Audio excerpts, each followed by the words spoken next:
When I found out I was going to be a parent, I immediately felt a lot of anxiety and worry. So I went on to BetterHelp to try to look for a therapist to help me with that. My relationship with my family and with my boyfriend and with myself were suffering. I really needed help. I was ruminating a lot. Really getting those thoughts out to a therapist and getting feedback was just life-changing. Discover what BetterHelp Online Therapy can do for you. Visit BetterHelp.com today.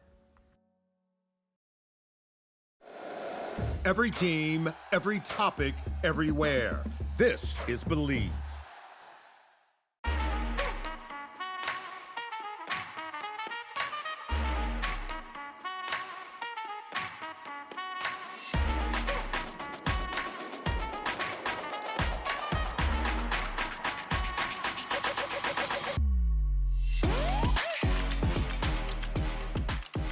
Hello, everybody, and welcome to another episode of Attack the Baseline, a WNBA podcast where every episode we attack our baseline knowledge of the WNBA.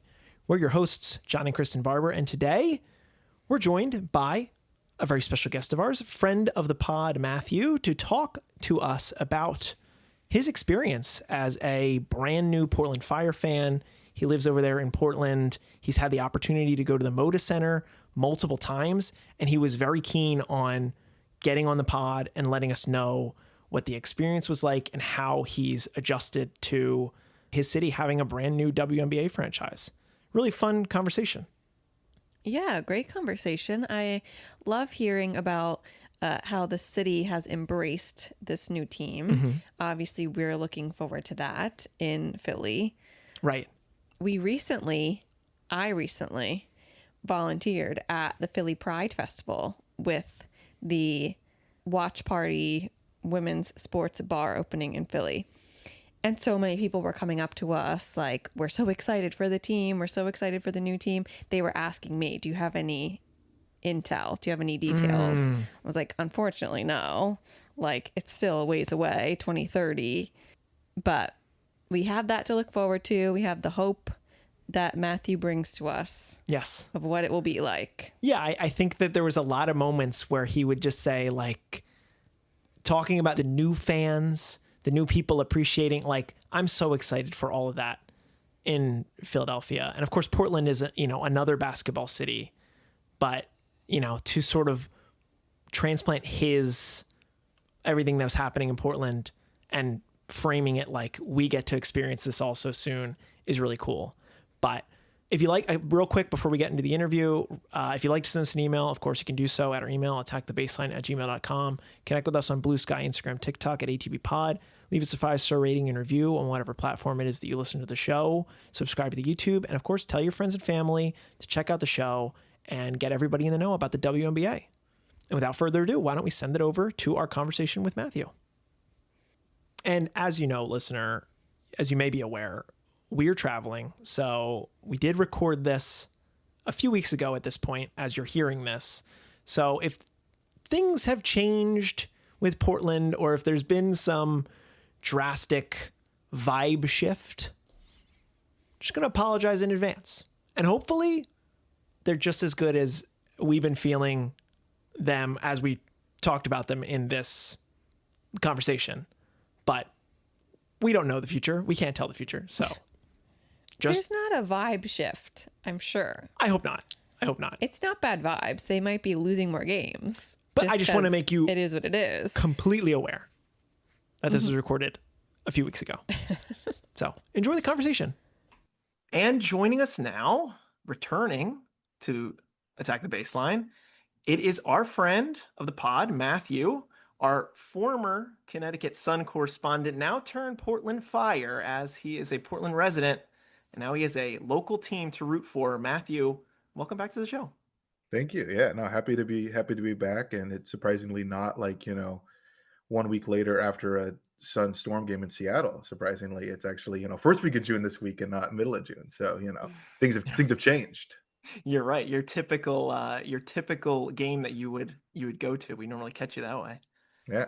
I'd say now I've been able to be to some more games because it's like, on my way between work and home as opposed to, having to go 3 hours out of the way to go to Seattle, which I don't like to do because it's Seattle. Mm-hmm. Yes, we do know that you're a anti-Seattle guy, Yeah, but yeah. a fan of I the wouldn't W. know. We've never been. We've never been. We've never been. We'll get over there eventually. Hmm. And now we'll have to go to Port. We can do like the Portland Seattle road trip now. Yeah. And get both of them. Fair. That's fun. There you go. Well, Portland. Well, I gotta say, easiest place to start. First impressions of having a home team to root for. Like, what's it been like to have the Fire right around the corner?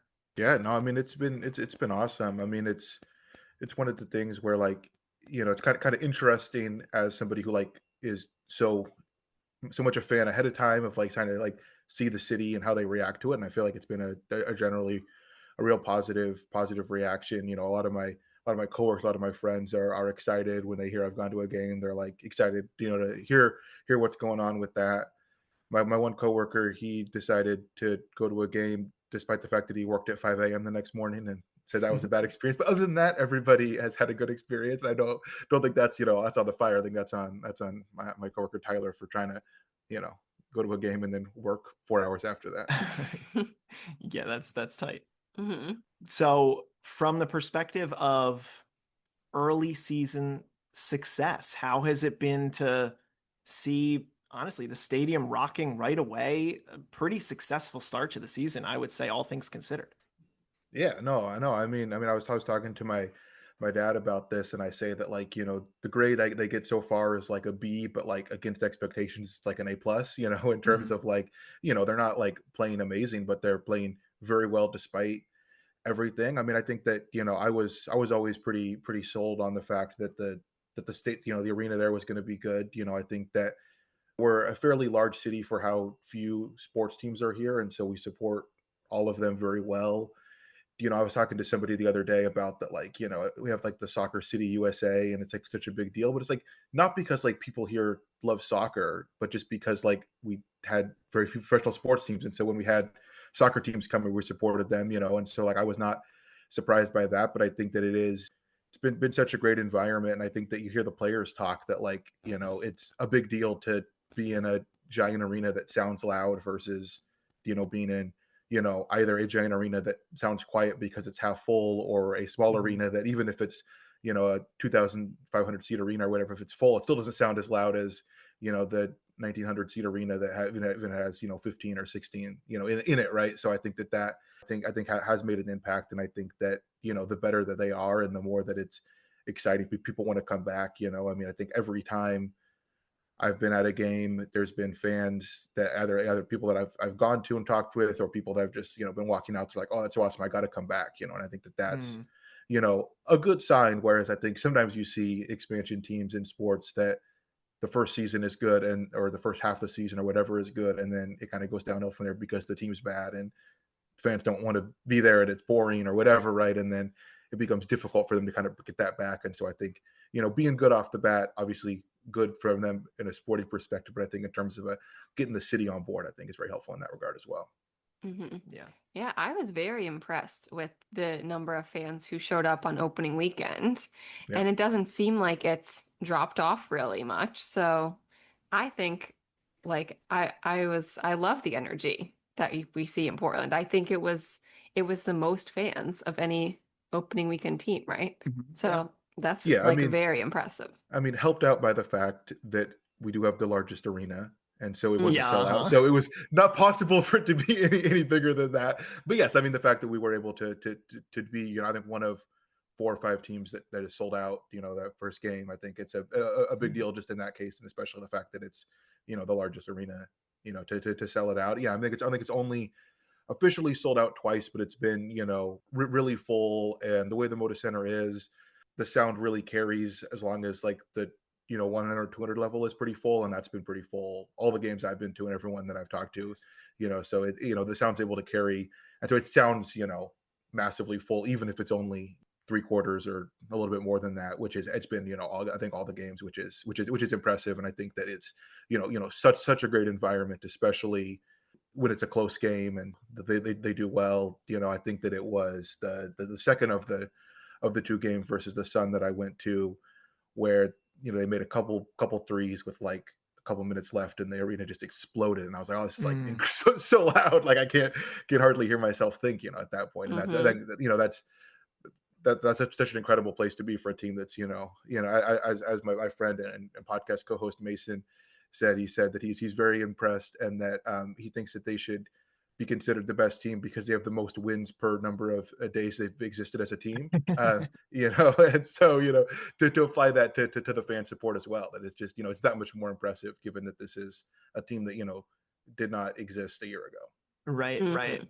Yeah, Kristen talked about like maybe the best advantage in the W will be the Portland advantage because they have the ability to pack in the most fans, 19,000 seats. It is crazy. I think while we're on the topic of the Moda Center, because I've never been, Kristen's never been, obviously it's rocking when they're winning, when they're coming back. What's like the atmosphere in general in and around the arena? Is there like a pregame atmosphere? Is there something they do to hype up the fans, or like is there something going on in and around the concourse like during games? I kind of just want to be like as if I'm there. Walk me through like what a typical day of a Fire game might be because you've been to a couple games already. Yeah, so one of the things that's great about the Moda Center is that the area of town that it's in, the Rose Quarter, has a lot of like restaurants and stuff. So a lot of people are there. If the game's at 7, people are there.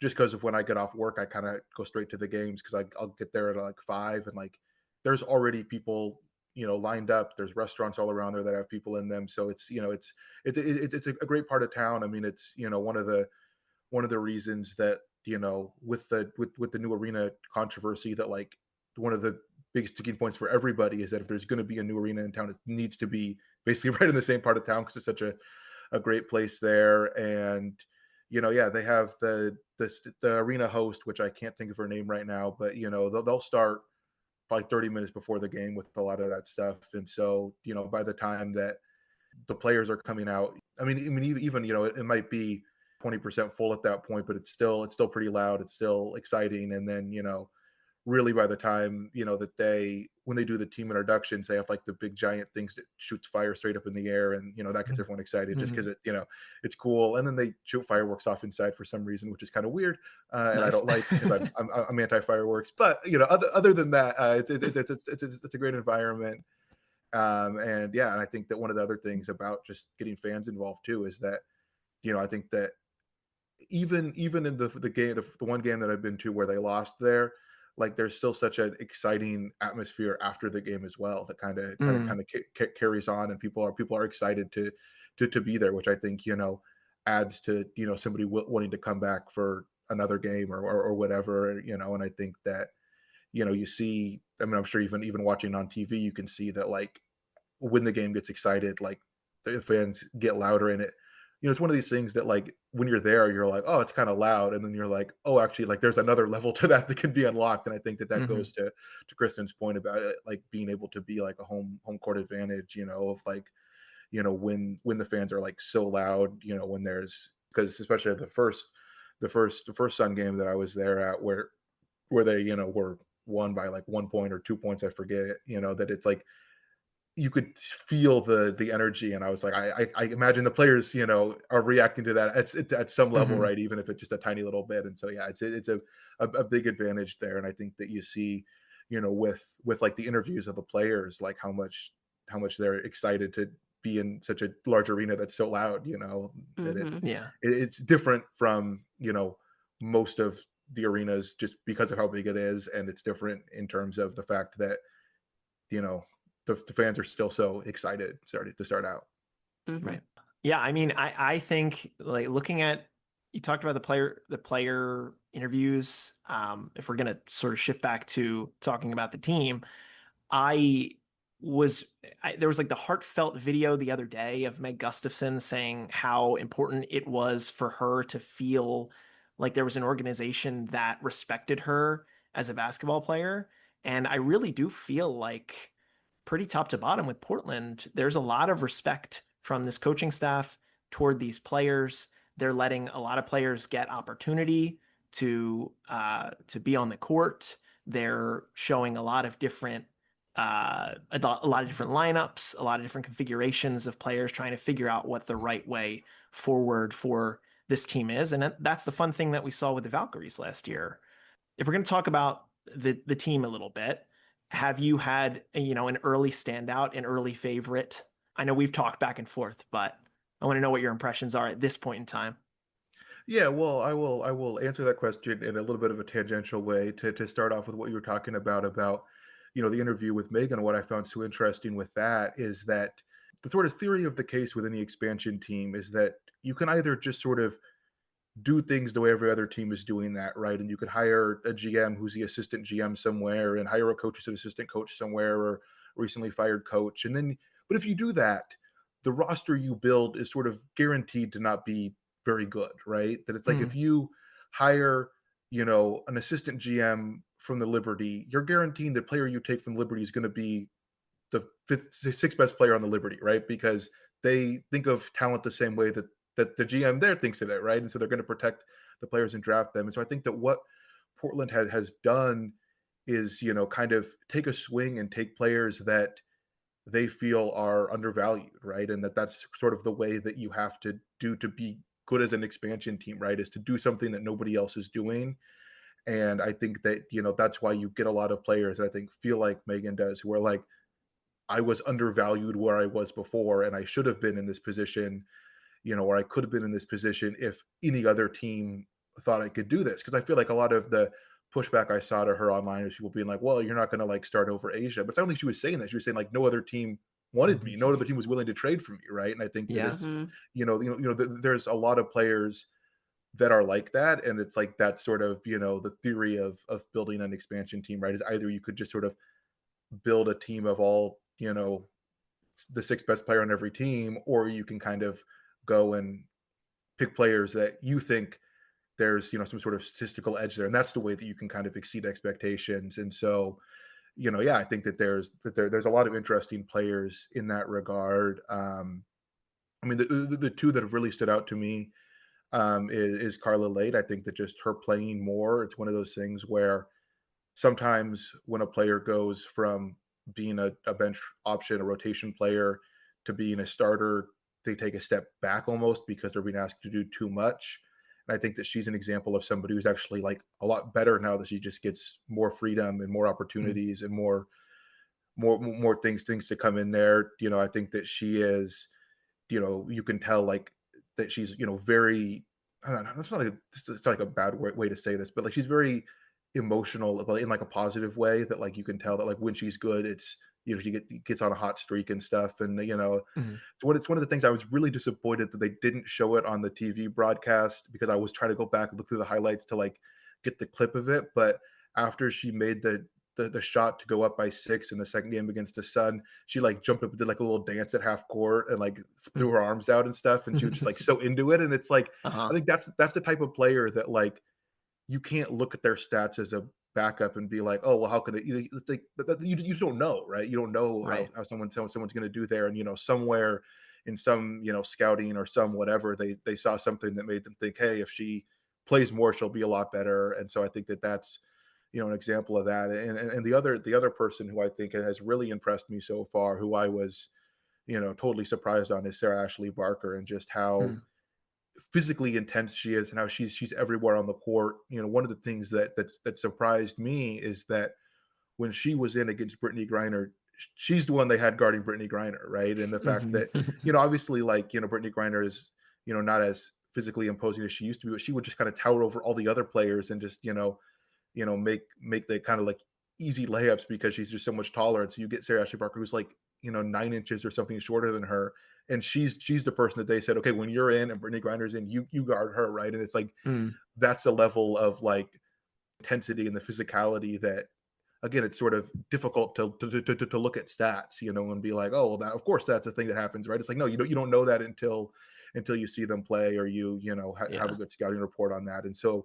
those I think are the two standouts so far in terms of players that I did not have as high of expectations as what they've achieved so far. And I think that both of those are just examples of like factors that make them good that you can't necessarily read off of a report. And so that's why like when I'm reading, I mean, John knows this because I was texting him about this, that like I was a little bit kind of underwhelmed after the expansion draft because for a lot of these players that like, I wasn't watching a ton of the games they were in last year, and so like I didn't know that this was sort of possible, and obviously their teams probably didn't know this was possible, or they would not have left them unprotected, right? And so Right, Mhm. right. that's sort of the example is that like I guess like back to my point that like I was a little bit underwhelmed because I was sort of thinking in the way that all the other teams were thinking, right? And be like, Mm. oh, of course, like it's kind of hard to have players be picked in an expansion draft that you're super excited about just because you're probably thinking the way that most other people think. But I think that this team is taking a different approach, and they're sort of being rewarded at least so far. And I think that they've at least proven the concept right, even if they don't stick in this Right. exact position for the rest of the season. Right. Mhm. Yeah, I just, going back to the expansion draft, I was so excited seeing Portland's expansion draft just because I thought it was like a whole bunch of like underdogs that are fun to root for. Mhm. But I definitely didn't think that they would be doing this well so early in the season. I haven't really, they played the Sun multiple times. I haven't really gone back to look at their schedule compared to other team schedules. Mhm.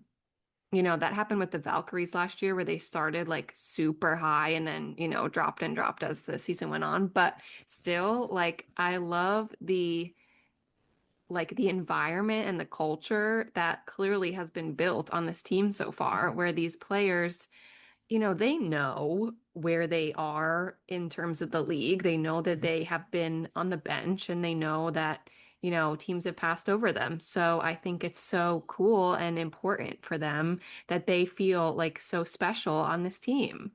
So, and it's like you can see it. You can see the happiness and the joy and the positivity that they all have. Yeah, yeah. I mean, to just to play off of that too. I mean, we talked about this on the show last week that they went out of their way to build that identity very quickly, and a 3-and-D identity for a team is very much like a grit and grind type of play style, and all these players coming in with tremendous chips on their shoulders from either riding the bench or being a forgotten starter at times only helps to build that culture that they want to establish. And that's why you see that, we're recording this around, they've played 11 or 12 games and they have a winning record, and their coach is receiving Coach of the Month to start the season. Clearly, things are working and they're immediately competitive, where I didn't necessarily think that would have been the case. I said I thought Portland was going to be the bottom record in the league. Now it appears that it would likely be the Sun. Kristen is getting some props for not being one of the handful of folks covering the league that said that. People are saying, good job, Kristen, for saying Portland wasn't going to be last. Yes. Yeah. There's a lot of time left, but There's a lot of time. I believed in them. Yeah, and I think I don't see a reason to expect that they are going to fall off a cliff unless that's what they want to do. But they've already got quality wins, so they're only going to get more quality wins as they continue to gel together as a basketball team. Aprovecha los DeWalt Deals en Lowe's. Obtén gratis una herramienta DeWalt Selecta de 20 voltios max al comprar un kit de batería de 5 amperios hora y 20 voltios max selecto. Además, lleva gratis una batería adicional DeWalt de 20 voltios y 8 amperios hora al comprar una sierra ingletadora compuesta DeWalt de doble bisel de 10 pulgadas y 20 voltios max. Nuestra mejor selección está aquí en Lowe's. Válido hasta 6/24 hasta agotar existencia. Selección varía por lugar. We'll talk about your overall expectations on the season, probably one of the last things we're going to cover, but I want to take a moment and think about your early fandom of the Fire in context with your previous fandom, or still fandom, of the Connecticut Sun. I want to know what that transition was like for you. Was it easy to say, all right, Sun, I'm letting go, I have a home team now, or do you still hold a fondness for that team? Well, I mean, I think it was made easy by the fact that, as a team, they're not going to exist in a year. And so, I think that like I was talking to one of my other friends, the one who I took to the game, actually. I was talking to her about like, being a fan of them before. And I was like, I think it would have been a tough decision otherwise. But the fact that it's essentially the league can say it's relocation. It's essentially it's contraction and expansion. With that, and so I don't feel bad in that. I mean, I still think especially this year, and I think next year because they're going to have a lot of the same players in the roster. There are still players I really like on that team. I'm still invested in that regard, but I think especially next year, it's going to be at a point where it's like, it's no different if the players that I like were on, some random other team, and I think, through this year, it is sort of easy to a little bit be a fan of both because the Sun are so bad that you don't have to worry about who I'm going to, root for in some important game, right? It's like, there's a good chance that neither team, at the beginning, I thought, neither team would even be contending to make the playoffs. And now that, Portland, might be in that sort of conversation for some of the last spots. It's like, okay, well, they're not competing, so the Sun aren't, some roadblock to that really, Right. So I think it's a little bit easy, but I think that, I'm definitely happy to be in and amongst fans here. The football team that I'm a fan of, the Arizona Cardinals, first of all, have no fans, and also the fans they do have are, miles away from me here. And so it's like, it's very weird in football season to be excited for a win and nobody cares around you, or when the Seahawks do good and I have to see all the Seahawks fans around me and be mad at them, so there's definitely a happiness to supporting the team that I can be in with everybody. And I think I guess if I can be happy at Tillman Fertitta for one thing in life, I can be happy that he made this decision easy for me of what decision to do here. I can got a lot of bad opinions on Tillman Fertitta, but he made one thing positive in my life, so that's good. Thank you, Mr. Ambassador. What a great take. What a great take. Oh man, yeah. It's of course a bummer. Our heart continues to go out to all the Sun fans out there that are listening to this that are upset about the Houston move. And yeah, I guess you're right. It does make it easier when it's like, well, now they're not going to exist anymore. So yeah, and it's literally a brand new team that they've already hired people for jobs that already exist. The people already have their jobs and they're hiring their replacements and stuff. And so it's it's different even from supporting a team that gets relocated, because it's that everything's going to be different, right? Other than some players will be there just as a result of the fact that they don't get a real expansion draft, so they have to build off of the roster that exists. But other than the fact that some players will still be there next year, it's a brand new team functionally, and so I can think of it that way as well, I think, and that helps me in my not feeling bad about abandoning the team. Yeah. John keeps trying to tell me that Rashid Messian is going to continue to be the coach. I've not said that. Yes, you. I said there's at least a chance that he could. Zero. Yeah, no. I know. I was listening to a pod and they were like, yeah, he's got the hottest seat in the league. And I'm like, well, of course, because they have no contractual obligation to keep this man on.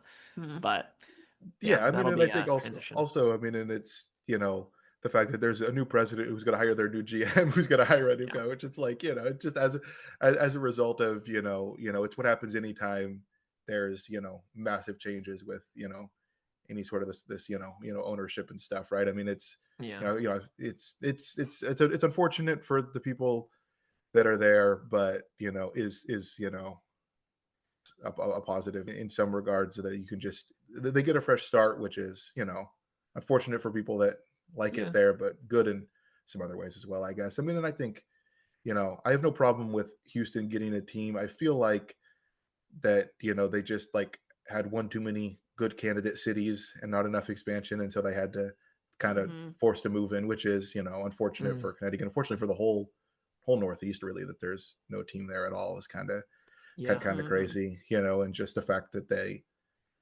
kind of forced to move through to Houston is unfortunate. But I guess the league's gonna get what they want in that case, because they're gonna get that. But I guess it'll be good for people in Houston, I guess, but maybe not anybody else. But sure. Very fair. Okay, well, let's bring it back. This is kind of a 2-part question. I want to know where your expectations are after the start how the season's gone so far. And I think you can sort of dovetail that into, are these expectations that you have what you want? Would you prefer that the team maybe not be as successful so that you could have a top pick next year? Or are you very happy with the immediate contention and do you feel like this is a playoff team? Because they are very much in the hunt for, as you said, one of those last couple playoff spots as we sit here after, at the quarter pole. Yeah. No, I mean, I think that, what I said earlier, that like what we've seen, through a month, I think that their first game was literally like a month ago. I think that, we've seen a proof of concept for what they're gonna do, and how they can build it and how they can take advantage of that. And I think that it's like if they were like actually bad, like then you want them to get good players and kind of start from scratch. If you thought like, I don't trust that this team could ever be good with this coach and this GM combination and stuff, then I think it's understandable, right? That it's like, if you're like, if I thought this was a fluke, if I thought this was sort of success despite that, I think that that's where I'd start to feel that way. But I think that if you're good, I think you kind of gotta roll with it until you're not. And I think that I have no reason to think that the same team that was able to find all these undervalued players can't find an undervalued player at fifth or sixth in the draft, and it's going to make this team better, right? That obviously, like having a top two or three pick is good in the sense that if you agree with the consensus on who the best three players are, then of course you need to draft in the top three if you agree with everybody else. But it's like we've seen so far that they don't necessarily feel that way. I mean, it's the most international team, that they're going to look at that, and so the idea that like the players that I know that are good are all the American college players, and so I'm going to look and be like, oh, they should get one of those. But it's like there's a good chance that they're going to find some person from some country halfway across the world that's going to be able to come in and compete. And so it's like I feel like because we've seen that so far, like I don't think necessarily them drafting somewhere, obviously it still matters and it's still important, but I feel like it's one of these things that like I'd rather see them be good and see them make the playoffs, even if you say, oh well, if they would have lost one more game, they could have got a better pick or whatever. It's like that doesn't matter as much, given that we've already seen their sort of proof of concept work in terms of how they build a team versus anything else. I mean, yeah, you said it. They drafted Ayana Martin, and she's not with the team to start. Yeah. She will be here next year, they've said, and that I wouldn't be shocked if that's how we see this team consistently build over the first couple years that they're in the league. Because there is so much international talent. There's a tremendous wave of these international players that want to break into the W. We're seeing it on every team, and being international, having international scouts and casting a wide net is going to help teams like Portland succeed when they need to find players that want to give it their all. Mm-hmm. Yeah, and honestly, I think the more important thing at this point is making sure that you have a good culture and a good reputation to attract free agents. Sure. Like especially in this upcoming draft, like in the W, they take into account your past 2 seasons records in terms of the lottery. So realistically, I think like Portland and Toronto wouldn't have very high odds of having a high draft pick this year because they only have 1 season, in terms of everyone else that will have 2. So this year, like, I think do the best you can and attract people to come there moving forward. Yeah. I mean, it's the West Coast. It can be appealing. We haven't seen it yet with Golden State outside of Gabby Williams, but that was a pretty significant get for them. And you've seen how they've started, this season. So maybe that's how Portland looks. If you see Portland sneak into the 8th seed at the end of the year, and they might be a team that nobody wants to face because they're so scary. I mean, Emily Angsler. Who wants to go up against Emily Angsler? Not me. Yeah, no, very, very, very scary for other people. Although, The Powerful refs are player. trying to give her technicals for telling them they need to do their jobs better. Unfortunate. No, we love Em. She can't get any well, unless she wants the technical. She shouldn't get it. She shouldn't get a technical. Yeah.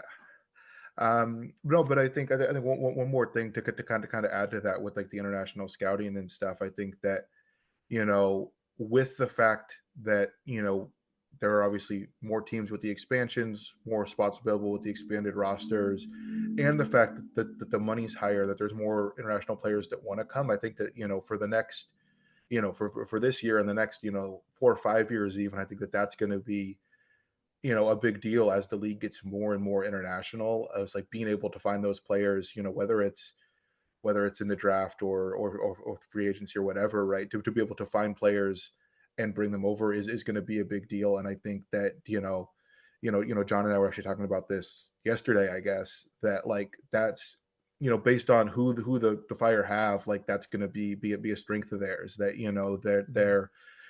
their GM is from Slovenia and spent other than last year she did work for the Valkyries last year. Other than that, her entire career has been over in Europe, and I think that is an advantage, that if you have a GM and you have a front office that's all Americans that have spent their entire career in American basketball, you're not going to be able to go do that international stuff as successful as somebody who's spent all but 1 and now 2 years in Europe, being involved in that. And I think that makes a big impact. Yeah. I found it remarkable yesterday. You shared with me this interconnection of Coach Sarama, the GM, and who was it? Megan and Carly Samuelson and one other player. Yeah. So it was that Holly Winterburn, Carly Samuelson, and Megan Gustafson played together for the London Lions in the Women's British Basketball League in 23-24. Alex Sarama was on the coaching staff there. And then Vijana Kashurga, the GM, was the GM of that team. And, they won both the domestic championship as well as the European championship that year, as a team. And so obviously, again, it's like I said, that like, as you see, international players and stuff be an advantage, the fact that it's like, again, like it's not some secret that they, were doing good, doing good, over in England, but obviously it was to some of the people even making decisions in the league to kind of, undervalue that, or like, I mean, even like when Holly Winterburn was signed, I feel like a lot of the reaction that I saw, everyone was like, "What? Who's this? What? Like, what a bad choice," and that, obviously I feel like she's sort of exceeded expectations so far as well, and I think that that's an example, right, of that. If what's going on in in these other leagues, that there's something to be gained there, right? And that obviously the fact that I'm sure that the coach and the GM knew, working with her, that hey, she's someone who can adapt here, who can have her skill set apply here, right? And it's obviously the longer that they stay here, they're not going to have the personal connection, but they still have that sort of institutional connection, right? Of knowing what it's like, knowing what those leagues are like, knowing because it's like, yeah, if you can read the box score of a women's EuroLeague game and gain something from that, right? But if when you say, well, hey, somebody who's shooting 40% from three is actually amazing because the 3 points are the league thing is less or whatever, right? Like these kind of things that you might not know if your all your experience in scouting players is just scouting college players, and because obviously every league's going to be different, and so if you know some of these things, there's skills that are there that are not necessarily easily learned without the experience. And so I think that being able to apply that, and I think that one of the things related to that I think that like as a team, it's really made a lot of sense for them to have Coach Sarama as the starter, as the head coach there, and then having the people, because he has literally, fun fact about him, he has literally zero organized basketball playing in his entire life. But like, he was like coaching high school basketball when he was in high school, or whatever they call high school in England. And so I think that it's like, the fact that they then have like players with playing experience, obviously lots of playing experience as the assistant coaches. I feel like that's like, a way to kind of have that too, but still, balance it out a little bit, right? That it's a little bit of, a combo of, Europe and America in that way, right? That, you have a VP of basketball who's, has lots of experience in the US, but then you have a GM who coming over from Europe and all that stuff. And I feel like that's a way that I think you can kind of get a little bit of the best of both worlds, find that advantage, because 1 year, 2 years, 3 years in, you're going to be behind just as a result of the fact that you don't have all of the things the other teams have, and like Kristen said, you're not going to get a good pick even if you are a lottery team, and so you might as well find some other advantage there and not just be like, well, we're going to be bad for 5 years and then hopefully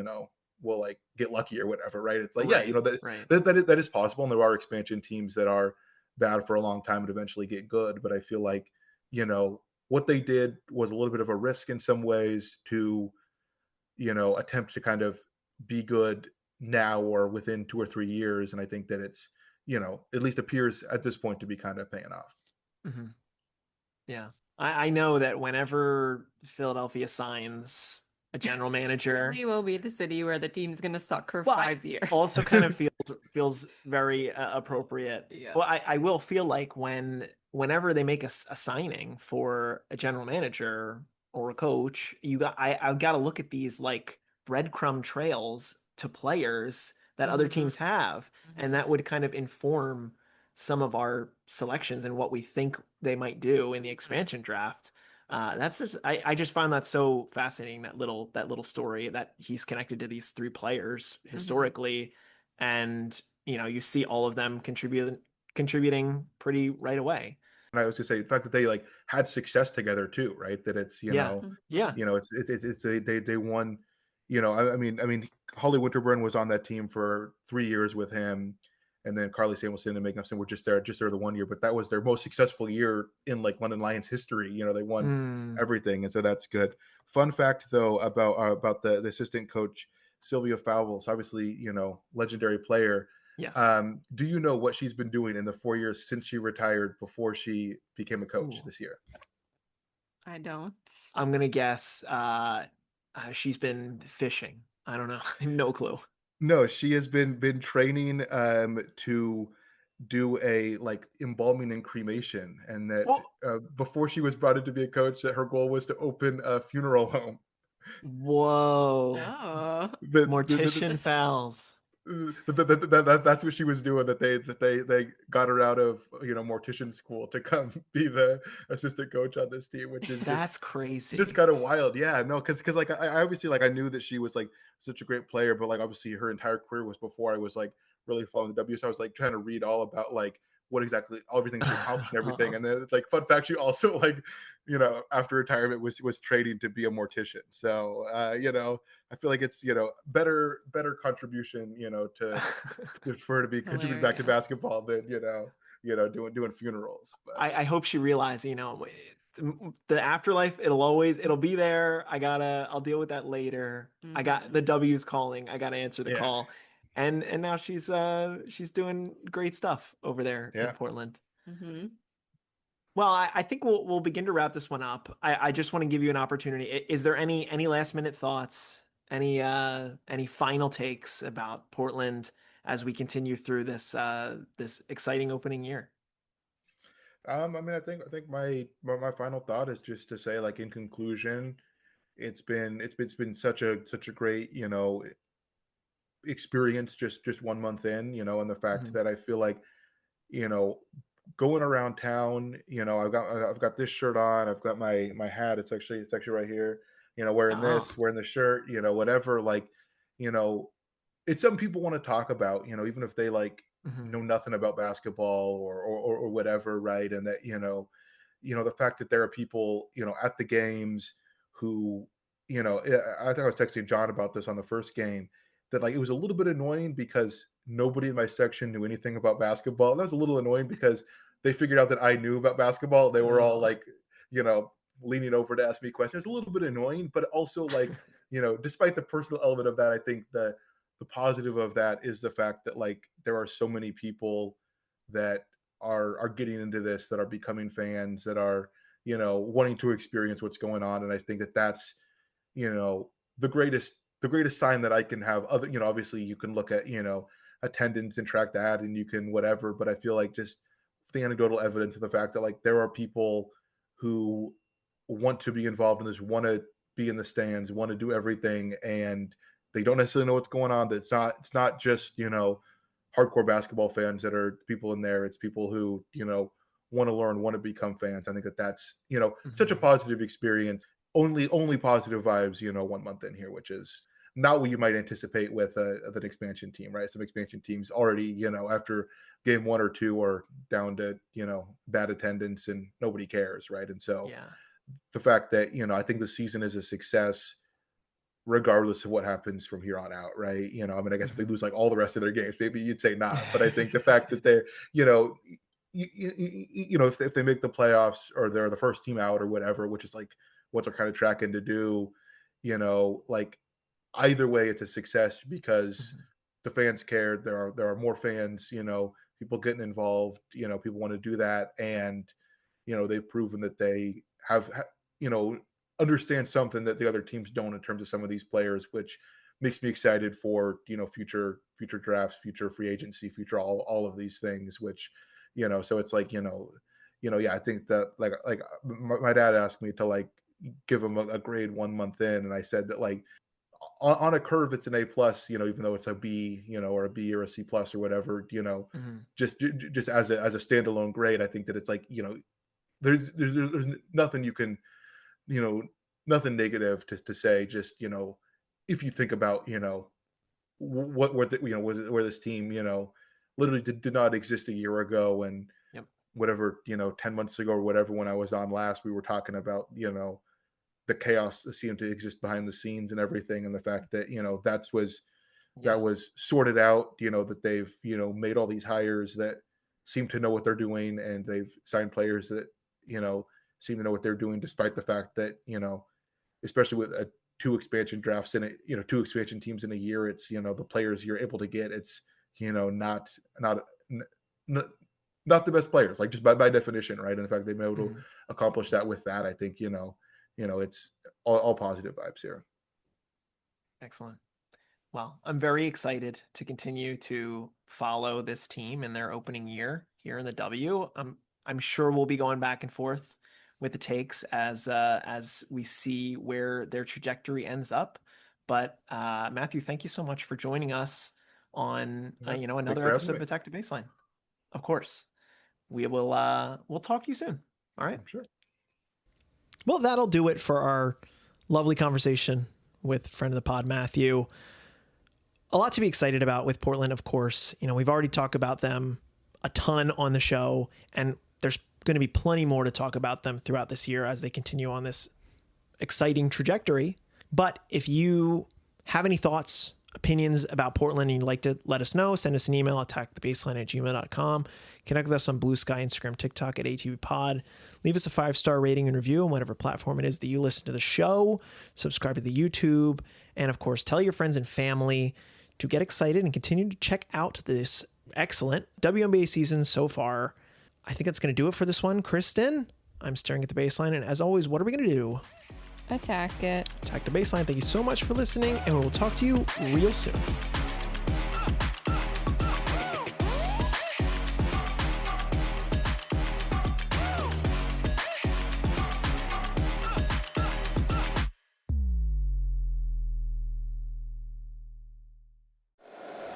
If you like the show, please take a moment to rate, review, and subscribe. It really does help the show to grow.